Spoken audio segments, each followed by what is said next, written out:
Assalamualaikum warahmatullahi wabarakatuh. Nama saya Rindia Nabila, NIM 1914030008 dengan Prodi Manajemen Pendidikan Islam kelas A. Di sini saya akan menjelaskan materi bagian saya, yaitu bagian C, metode dalam psikologi pendidikan agama. C, metode dalam psikologi agama. Psikologi yang merupakan bidang ilmu yang mempelajari jiwa seseorang melalui gejala perilaku yang dapat diamati. Dalam kajian psikologi agama ada beberapa metode yang digunakan dalam penelitian, yaitu yang pertama yaitu dokumen pribadi. Metode ini digunakan untuk mempelajari tentang bagaimana pengalaman batin seseorang dalam berhubungan dengan agama.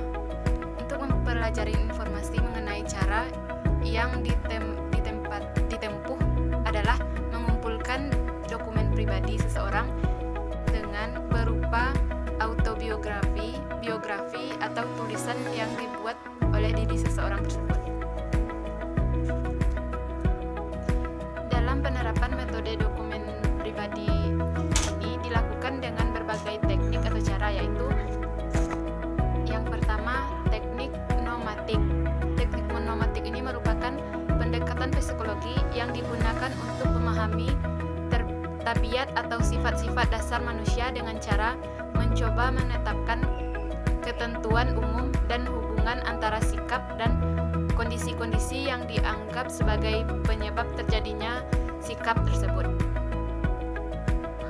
Selanjutnya yang B, teknik analisis nilai. Teknik ini digunakan dengan dukungan analisis statistik. Yang ketiga itu teknik ideografi. Ini juga merupakan pendekatan psikologi yang digunakan untuk memahami sifat-sifat dasar manusia. Yang terakhir yaitu teknik penelitian terhadap sikap.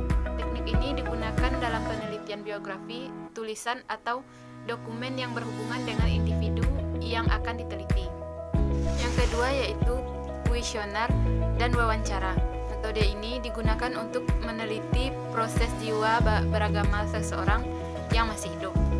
Metode ini misalnya dapat digunakan untuk mengetahui presentase tentang apa yang diyakini orang pada umumnya tentang sikap beragama, ketentuan beragama, dan sebagainya.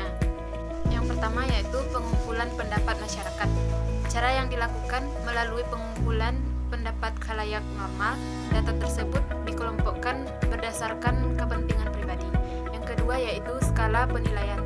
Metode ini antara lain digunakan untuk memperoleh data tentang faktor-faktor yang menyebabkan perbedaan khas dalam diri seseorang berdasarkan pengaruh tempat dan kelompok. Yang C yaitu tes.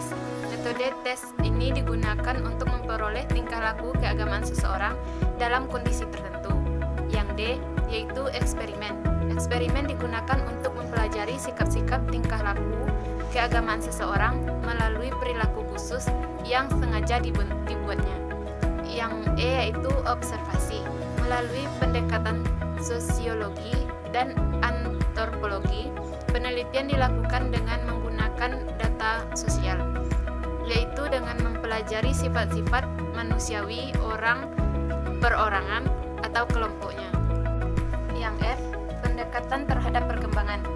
Pendekatan ini digunakan melalui asal-usul dan perkembangan aspek psikologi manusia dalam hubungannya dengan agama yang dianutnya. Yang G, metode klinis dan proyektivitas. Metode ini dimanfaatkan dengan cara kerja klinis. Penyembuhannya dilakukan dengan cara menyelaraskan hubungan antara jiwa dengan agama. Yang H, studi khusus. Studi khusus ini dilakukan dengan cara mengumpulkan data, dokumen, catatan, dan hasil wawancara atau lainnya untuk kasus-kasus tertentu. Yang I terakhir yaitu survei. Metode ini biasanya digunakan untuk penelitian sosial yang bertujuan untuk pengelolaan manusia dalam hubungannya dengan pembentukan organisasi dalam masyarakat. Baiklah, hanya itu yang dapat saya sampaikan. Wabillahi taufik wal hidayah. Wassalamualaikum warahmatullahi wabarakatuh.